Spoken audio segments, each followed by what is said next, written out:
ប៉ាម៉ាក់ខ្ញុំលើសម្ពាធឈាមហើយខ្ញុំគឺត្រូវតែលើសម្ពាធឈាមតែម្ដងទោះបីជាខ្ញុំញ៉ាំល្អមិនក៏ដោយបាទគេងបានគ្រប់គ្រាន់មិនក៏ដោយគឺដឹងតែត្រូវតែលើហើយ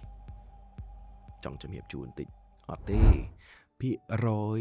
ឪពុកម្ដាយបន្តមកកូនណាវាអាចមានប៉ុន្តែមិនមែនកំណត់ថានឹងមានទេវាអាចនឹងងាយមានជាងអ្នកដែរគាត់មានសែនល្អណាតែចង់ជំរាបជូនថាអត់មែនដោយសារតែឪពុកម្ដាយយើងមានហើយយើងមានចឹងទេបាទជំងឺលើសម្ពាធឈាមនេះគឺមានដោយសារតែយើងខ្លួនឯង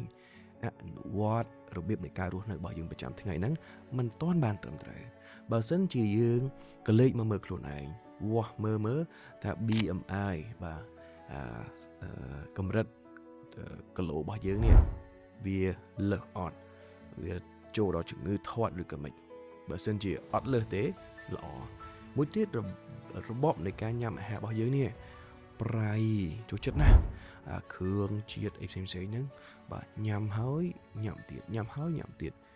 ហើយលើសពីហ្នឹងគេងក៏អត់បានគ្រប់គ្រាន់ stress ក៏ច្រើនទៅទៀតអញ្ចឹងសួរថាតើមកពីឪពុកម្ដាយយើងមានជំងឺលើសសម្ពាធឈាមឬក៏យើងខ្លួនឯងនេះអនុវត្តមិនបានល្អអញ្ចឹងហើយខ្ញុំចង់ឲ្យផ្លាស់ប្ដូរការគិតបន្តិចកន្លែងហ្នឹងមិនមែនដោយសារតែឪពុកម្ដាយយើងមាន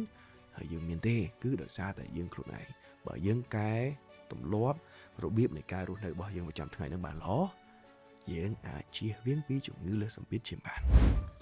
ស្វែងរកនិងទិញផលិតផលសុខភាពដែលសុទ្ធនៅក្នុង Meet Dr. Shop